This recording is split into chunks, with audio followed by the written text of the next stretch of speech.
কোরআন নাযিল করেছি, আমি আল্লাহ সেই কোরআনের হেফাজত করব। আজকে কোরআনকে নিয়ে মানুষ ছিনিমিনি খেলা হচ্ছে। কোরআনকে কিভাবে পৃথিবী থেকে উৎখাত করা যায়, বেঈমান কাফিররা ঐক্যবদ্ধ হয়ে গেছে। ইহুদি খ্রিস্টানরা ঐক্যবদ্ধ হয়ে এই পৃথিবী থেকে কোরআনকে কিভাবে উৎখাত করা যায় সেই ষড়যন্ত্র তারা করেছে। আমার আল্লাহ পাক রব্বুল আলামিন আজ থেকে 14শত বছর পূর্বে জানিয়ে দিয়েছেন, হে দুনিয়ার ইহুদি এবং নাসারারা, তোমরা যতই চেষ্টা করো না কেন এই পৃথিবী থেকে কোরআনকে তোমরা উৎখাত করতে পারবে না। কারণ হচ্ছে কোরআন সংরক্ষণের দায়িত্ব আল্লাহ পাক রব্বুল আলামিন পৃথিবীর কোনো মানুষের হাতে ন্যস্ত করে দেন নাই। কোরআন সংরক্ষণের দায়িত্ব, কোরআনের হেফাজতের দায়িত্ব আল্লাহ পাক রব্বুল আলামিন স্বয়ং তার কুদরতি হাতের মধ্যে রেখে দিয়েছেন। অতএব সেই কোরআনকে পৃথিবী থেকে উৎখাত করে দিবে, সেই স্বপ্ন দেখলে হবে না। এই কোরআন আপনাদের আলিপুর জামিয়া মাদানিয়া মাদ্রাসায় পড়ানো হয়। ক্লাস 1 থেকে নিয়ে টাইটেল পর্যন্ত মহিলাদেরকে শিক্ষা দেওয়া হয়। কোরআন পড়লে কি হয়? আল্লাহ রাসূল সাল্লাল্লাহু আলাইহি ওয়াসাল্লাম বলেন, খায়রুকুম মান তাআল্লামাল কুরআনা ওয়া আল্লামাহু।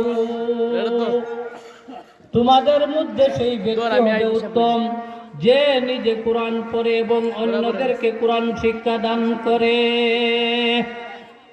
যে নিজে কোরআন পড়ে এবং অন্যদেরকে কোরআন শিক্ষা দান করে সেই হবে তোমাদের মধ্যে উত্তম। সেই কোরআন যদি কোনো মানুষ দেখিয়া পড়ে অথবা মুখস্থ করে যে কোনোভাবে যদি পড়ে, আল্লাহ পাক রব্বুল আলামিন এক একটি হরফের বদলা এক একটি নেকি দান করেন, আবার একটি নেকি 10টি নেকির সমান হয়।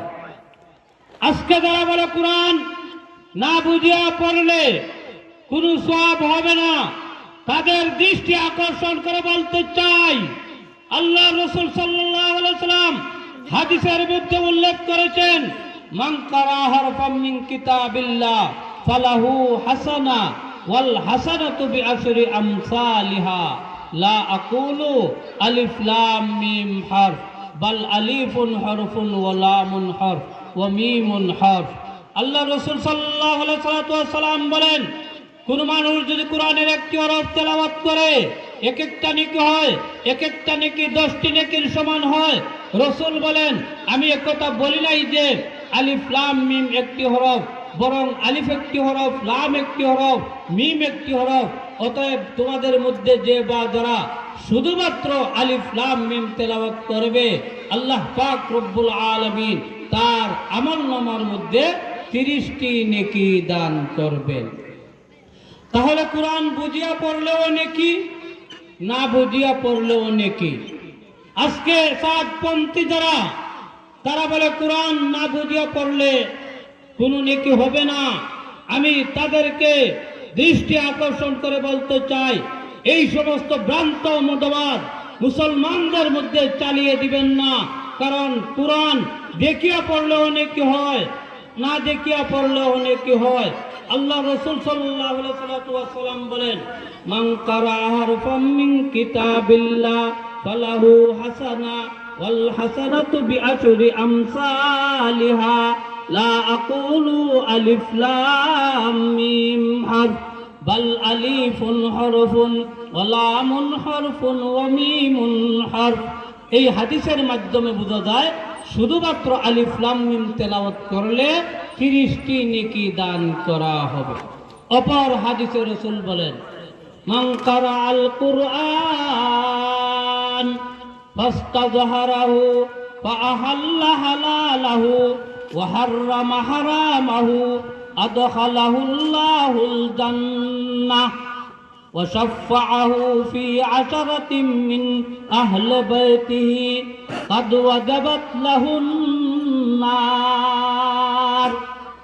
রাসূল বলেছেন, যারা কোরআন তেলাওয়াত করবে, কোরআনের হালালকে হালাল বলে মানবে, কোরআনের হারামকে হারাম বলে বর্জন করবে। আল্লাহ রসুল সাল্লাল্লাহু আলাইহি ওয়াসাল্লাম বলেন, তাদের জন্য এমন 10 জন মানুষকে তারা সুপারিশ করে জান্নাতে নিতে পারবেন, যেই 10 জন মানুষের জন্য আল্লাহ রব্বুল আলামিন জাহান্নামকে অবধারিত করে রেখে দিয়েছেন। আলহামদুলিল্লাহ, আমরা অত্যন্ত খুশি।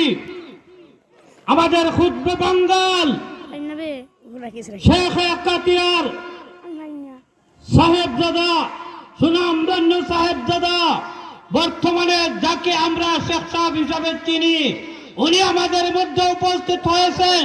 উনাকে রেখে আমার মতো নালায়েক দীর্ঘ